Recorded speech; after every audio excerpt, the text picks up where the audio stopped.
Hello friends, welcome to Vishali வீட்டு சமையல். இன்றைக்கி என்னோடய சமையலில் நம்ம பார்க்க போகிற டிஷ் வீடே மணக்கிற அளவுக்கு ஒரு வில்லேஜ் ஸ்டைலில் சூப்பரான கருவாட்டு குழம்பு. இது எப்படி செய்கிறத நம்ம பார்க்க போகிறோம். கருவாடு சாப்பிடாதவங்க கூட இதை நீங்கள் செஞ்சு கொடுத்தீங்கன்னா கண்டிப்பாக சாப்பிடுவாங்க. வாங்க வீடியோக்குள்ளே போகலாம்.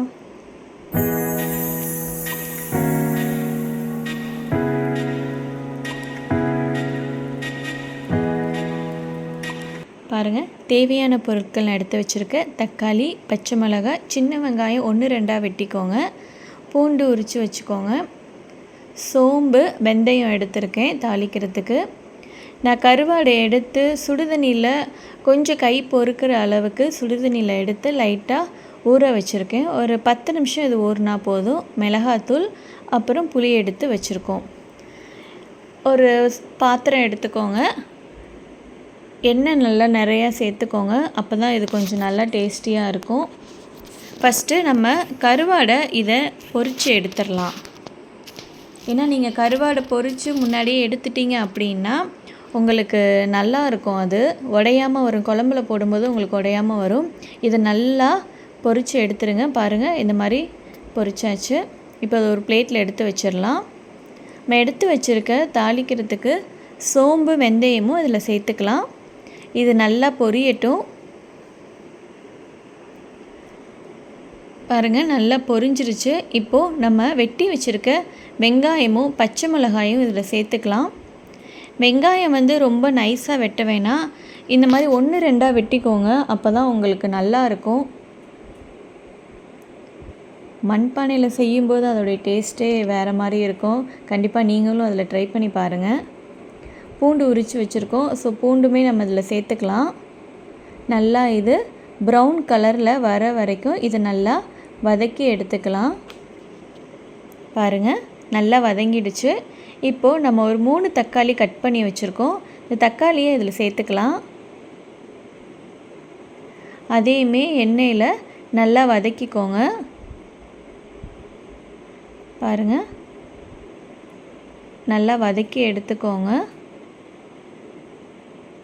இப்போது இது கூட கொஞ்சமாக மஞ்சத்தூள் சேர்த்துக்கோங்க. அது கூடவே உப்பும் சேர்த்துக்கோங்க.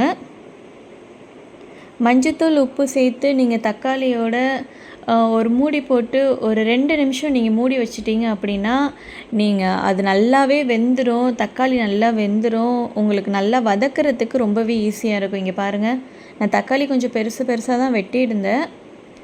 இப்போ உப்பு, மஞ்சத்தூள் போட்டு மூடி வச்சனால அது நல்லா வெந்துருச்சு. ஸோ உங்களுக்கு இந்த டைமில் வதக்கிறதுக்கு ரொம்பவே ஈஸியாக இருக்கும்.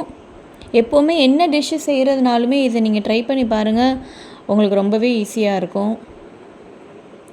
பாருங்கள், நல்லா வதங்கிடுச்சு. வெங்காயம், தக்காளி, நம்ம போட்டிருக்க பூண்டு கொஞ்சம் நிறையாவே சேர்த்துக்கோங்க. அப்போ தான் இந்த டிஷ்ஷுக்கு நல்லாயிருக்கும். ஏன்னா நம்ம கருவாடு போடுறனால பூண்டு கொஞ்சம் நிறையா சேர்த்துக்கிட்டால் தான் நல்லாயிருக்கும். மிளகாத்தூள் நான் காரத்துக்கு ஏற்ற மாதிரி நான் போட்டிருக்கேன். ஒரு 3-4 ஸ்பூன் அளவுக்கு நீங்கள் போட்டுக்கோங்க. ஏன்னா நம்ம புளி இதில் கொஞ்சம் திக்காக கரைச்சி ஊற்றுவோம். ஸோ அதனால் மிளகாத்தூள் நீங்கள் கொஞ்சம் நிறையா போட்டிங்கன்னா தான் அது நல்லா இருக்கும். புளி நல்லா திக்காக கரைச்சி இதில் இப்போ நான் சேர்த்துட்டேன். மிளகாத்தூளும் நல்லா எண்ணெயில் வதங்கிருச்சு. அது கூடயே இப்போ நம்ம புளியும் கரைச்சி வச்சுருந்தோம். அந்த புளியுமே இப்போ நல்லா அதில் சேர்த்து இப்போ இது கொதிக்கட்டும். மூடி போட்டு ஒரு 5 மினிட்ஸ் இதை அப்படியே வச்சுருங்க. பாருங்கள், இந்த மாதிரி நல்லா கொதித்து வந்துடும். வரும்போது உங்களுக்கு அந்த எண்ணெயெல்லாம் பிரிஞ்சு வந்துருச்சு. பாருங்கள், கொஞ்சம் நல்லா திக்காக இருந்துச்சு அப்படின்னா உங்களுக்கு இந்த குழம்பு நல்லாயிருக்கும். இப்போ நம்ம எடுத்து வச்சுருக்க கருவாடை இதில் சேர்த்துக்கலாம். ரொம்ப பெருசாக இருந்துச்சு அப்படின்னா இந்த மாதிரி நீங்கள் கட் பண்ணி கூட போட்டுக்கோங்க. பட் சின்னதாக இருக்குன்னா நீங்கள் அப்படியே சேர்த்துக்கோங்க. என்ன கருவாடு வேணாலும் யூஸ் பண்ணலாம். நான் யூஸ் பண்ணியிருக்க கருவாடு நெய் மீன் கருவாடு. இதுலேயே நெத்திலியில் கூட பண்ணலாம். இந்த மாதிரி கருவாடு போட்டு ரொம்ப கிண்டக்கூடாது. லைட்டாக இந்த மாதிரி பெரட்டி மட்டும் விடுங்க. ஏன்னா கருவாடு குழம்புல போட்டுட்டோம் அப்படின்னா அது உடஞ்சி அப்படியே பிரிஞ்சு வந்துடும். அதனால தான் நம்ம எண்ணெயில் போட்டு பொரித்து எடுத்துருக்கோம். பாருங்கள், கருவாடு போட்டு மொத்தமே ஒரு 5 மினிட்ஸ் அது கொதிச்சதுன்னா போதும். இப்போது நம்மளுடைய சூப்பரான கருவாட்டு குழம்பு ரெடி ஆகிடுச்சு. இப்போ அதை நம்ம ஒரு பவுலில் ட்ரான்ஸ்ஃபர் பண்ணியிருக்கோம். கண்டிப்பாக அதை ட்ரை பண்ணி பாருங்கள். மறக்காமல் என்னோடய சேனலை சப்ஸ்கிரைப் பண்ணுங்கள்.